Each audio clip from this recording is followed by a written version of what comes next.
Number 1, बूढ़ी काकी रोने क्यों लगती थी? जवाब: जब घर वाले कोई बात उनकी मर्ज़ी के ख़िलाफ़ करते, खाने का वक्त टल जाता या मकदार काफ़ी ना होती, या बाज़ार से कोई चीज़ आती और उन्हें ना मिलती, तो रोने लगती थी। सवाल नंबर 2, बूढ़ी काकी के ख़्याल में पूरियों का तस्वुर कैसा था? जवाब: बूढ़ी काकी के ख़्याल में पूरियाँ खूब लाल लाल, फूली फूली और नर्म नर्म थीं। सवाल नंबर 3, बूढ़ी काकी को कढ़ाऊ के पास बैठे देखकर रूपा ने क्या कहा? जवाब: रूपा बोली, ऐसे पेट में आग लगे, पेट है कि आग का कुंड, कोठड़ी में बैठते क्या दम घुटता था, अभी मेहमानों ने नहीं खाया, देवताओं का भोग तक नहीं लगा, तब तक सब्र ना हो सका, आकर छाती पर सवार हो गईं। भला चाहती हो तो जाकर कोठड़ी में बैठो, जब घर के लोग लगेंगे तो तुम्हें भी मिलेगा।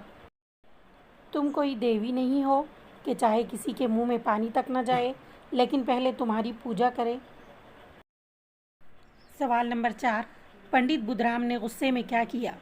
जवाब: पंडित बुधराम ने थाल को ज़मीन पर पटक दिया और लपक कर उन्होंने बूढ़ी काकी के दोनों शाने पकड़े और घसीटते हुए लाकर अंधेरी कोठड़ी में धम से गिरा दिया।